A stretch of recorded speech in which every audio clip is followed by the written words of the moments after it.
guys, and welcome back to my channel. My name is Stephanie and I am just documenting my journey through my pregnancy with baby number 2.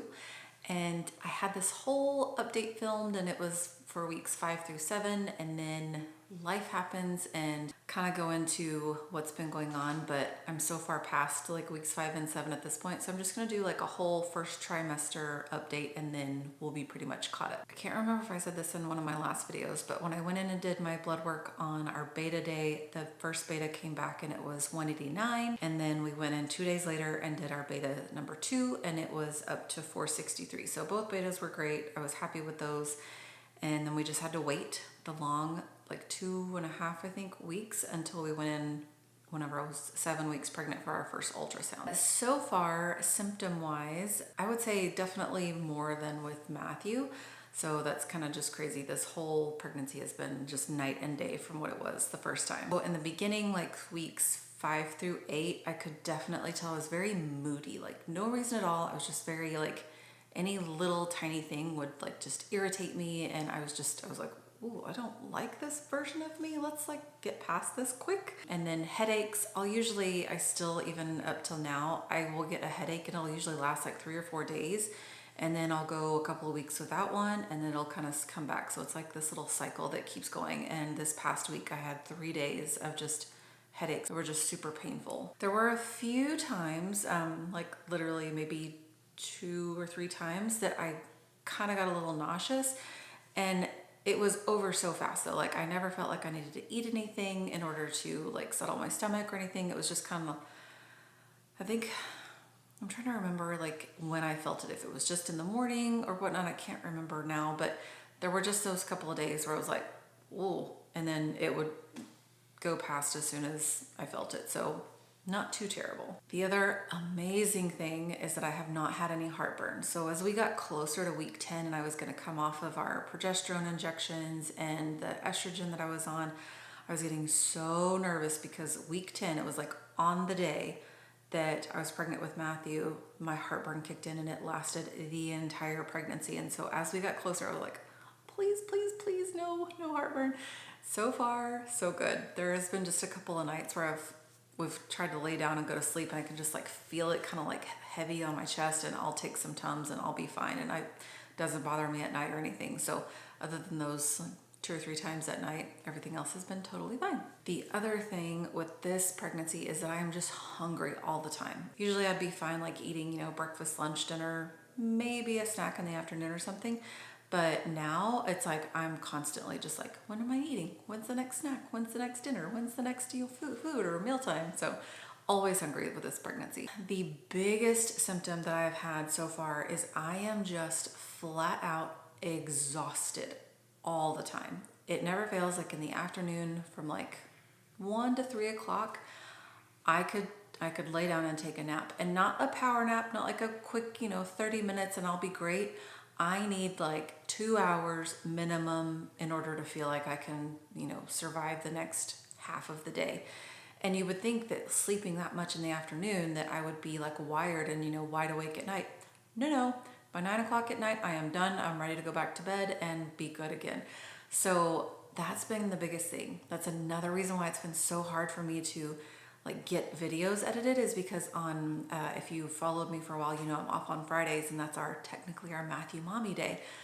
But man, when he goes down to nap, that's usually whenever I would take those 2.5-ish hours to edit videos or film videos or whatnot. And when I'm not working on the weekends, I need those hours to sleep. And so it's been so hard to try and find time to get videos edited and filmed and all that. So that is the biggest reason why I haven't been as consistent, is because I'm just so tired all the time. The other thing, craving wise, I had 2. There was one day where, if you have ever heard of Freebirds, it's like a build your own burrito kind of place. That sounded really good. It wasn't like I had to go and have one right that second. So I'm like, is that a craving or is it something that just sounded good?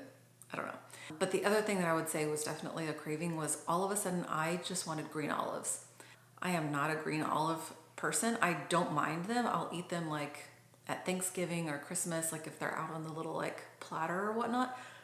But I'm not one to like go run to the store and grab green olives. So that was definitely out of left field, kind of random. No aversions, no nothing like that so far through the first trimester. The very surprising news and lots of emotions that went into this was when we went in to do our 7-week ultrasound, sonogram, whatever, with my fertility doctor. One, Matthew was sick, so he was with us, with me and my husband, which was not in the plan, but he was so sick that he couldn't go to daycare, so he was with us. But we went in there, and as the nurse like finally came in, she turned off the lights. He is, chilling out with Dad and right next to me. Matthew is very, I would say, like protective. He doesn't like people to mess with me, I guess. And like I have a chiropractor that'll come over to our house, and he's seen Matthew several times, but if Matthew is around when he adjusts my back or my neck, he starts crying. He's just not a fan. So when the lights went off and they come and they start trying to like mess with me, he just starts crying. So it was already like a thing that I'm like trying to comfort him and I'm fine. And then, also pay attention to the nurse who's like doing the sonogram. As she's doing this and I am trying to like look at the screen up above me, I notice that there are 2 sacs. And in my head, I'm thinking, surely I did not just see that, as I'm looking back at him. And then at that time, she starts saying, well, I do see a heartbeat, but I need to go get the doctor because I see 2 sacs. I immediately flipped back to her and I was like, I'm sorry, what? So yes, that was the unbelievably surprising thing that happened in that first little ultrasound, is that our embryos split and we actually was gonna have twin girls. I said had because we've already lost one of our embryos. They did find the heartbeat for baby girl, but they did not find a heartbeat for the second baby. So we did lose her. That was just, there were so many emotions. One, I'm just gonna be completely honest. One, it was relief. I have always said that I wanted twins until I had Matthew. And then I was like, oh my goodness, I don't know how women do it with multiples. You guys are superhuman. I don't know how you do it. My props go out to you if you are a mama to multiples, because he is just exhausting by himself. So I can't imagine twins. So that was, in a sense, it was a relief because I was like, oh my gosh, what do we do? But it was also just sad because one, also shock, but just sad because we did have her and then we lost her before anything could get going. And it was still sad because we still lost one. I didn't really talk a whole lot about it. And my husband, when we got home that night, we were kind of making dinner and he just kind of came up and gave me a big hug. And that was all I needed at that time because I was still trying to process. And there's days where I still get kind of sad about it, but I know that God's timing is perfect and he has his plans for us and for baby girl and the one that we lost and all that. And we will see her one day, but for right now, it's just one little baby girl growing. Baby girl's heart rate was good though. It was 148 at that week 7 appointment.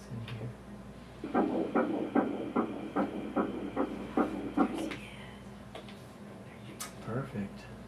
When we went back for week 9, it was up to 178, and she's been measuring great on those 2. When we went in for our 12-week sonogram with my regular OB after we graduated from our fertility doctor, she was very, very active. If I can get some of the clips, I'll insert those here so you can see, but she was just wiggling around all the time, which was also just kind of funny because Matthew was always very, very active as well. Like when they would go in to do the Doppler and try and like find his heartbeat, it was hard to catch him because he was always moving around so much. So it's kind of funny that she's starting out the same way as her big brother. But that is basically it for the first trimester. Nothing too crazy, minus the first ultrasound and the shock that we had of the twins. But other than that, I have been feeling great. Like I said, these pregnancies have been very different, completely opposite. This one, I'm hungry and tired and no heartburn. With Matthew, I had all of my energy. Wasn't ever like super hungry, but I had the worst heartburn. So, and I know part of the, exhaustion of this is because of the fact that I have a toddler, but I think even on the days when, he's at daycare, I'm still just exhausted sitting here. Probably 2 things, probably just tired from my body and probably tired from chasing a toddler around. I hope you found this helpful. I hope you liked it. If you did, make sure you give it a thumbs up, click that little subscribe button. And if I can be praying for you any this week, please let me know and drop those down below and I'll be happy to add you to my prayer list. Other than that, I will talk to you guys next time. Have a great week. Take care and God bless.